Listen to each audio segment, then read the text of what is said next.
هقولك النهاردة على حقيقة لو انت استوعبتها صح هترتاح من نص الهموم والضغط العصبي اللي دايما شايله فوق كتافك. احنا هنا عايشين في ماتريكس كبير، والخدعة الكبرى اللي احنا كلنا بنقع فيها هي كلمة ملكي. عربيتي بقى، فلوسي، بيتي، حتى ولادي. الحقيقة الصادمة هنا في الطاقة ان انت لا تملك اي شيء. انت مجرد مؤتمن على الاشياء دي والفترة مؤقتة.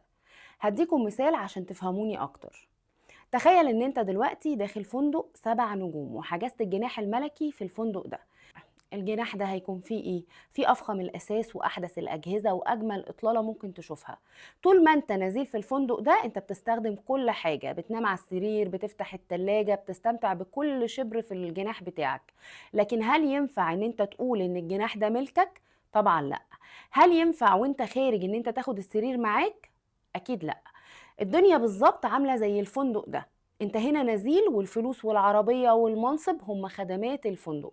الخدمات دي ربنا سخرهم لينا عشان نستمتع بيهم، عشان ننفذ بيهم مهمتنا في الأرض، مش عشان نتصارع عليهم كأن هم ملكنا للأبد.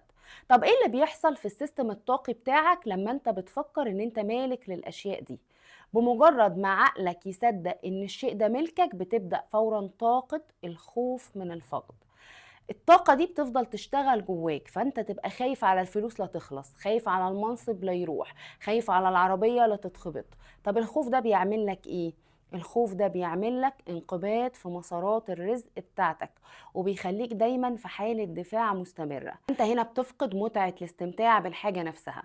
الانسان اللي فاهم شفرة الامانة بيتعامل من منطلق المدير. انت مدير على الثروة اللي معاك مش صاحبها. المدير الشاطر بيعرف ان الفلوس هي طاقة سائلة. يعني ايه؟ يعني لازم تتحرك وتروح وتيجي، فبيتعامل معاها بمرونة وبدون تعلق مرضي. عشان تفهم اكتر انا عايزة اسألك سؤال. تفتكر ايه هو الفرق بين الموظف وبين صاحب الشركة؟ الموظف بيبقى شايل هم الشركة ومستني المرتب وهو خايف دايما ان هو يترفد. لكن صاحب الشركة الحقيقي بمنطق الوعي بيبقى عارف ان الشركة دي مجرد أداة هو بيحركها. لما انت بتتعامل مع حياتك ان هي امانة بين ايدك انت بتتحرر من ضغط النتيجة. يعني بتعمل اللي عليك بمنتهى القوة، وانت مطمن لان انت هنا عارف ان المالك الاصلي هو اللي بيمدك بالموارد طول ما انت بتديرها صح. واكبر دليل ان احنا مش مالكين لحاجة هو جسدنا نفسه. انت ما بتتحكمش في دقات قلبك ولا في حركة امعائك ولا في نمو شعرك. كل ده عندك شغال بسيستم الهي عظيم. لو انت مش مالك لجسمك اللي هو اقرب حاجة ليك، ازاي دايما بتسعى وبتجري ان انت تملك الاشياء الخارجية؟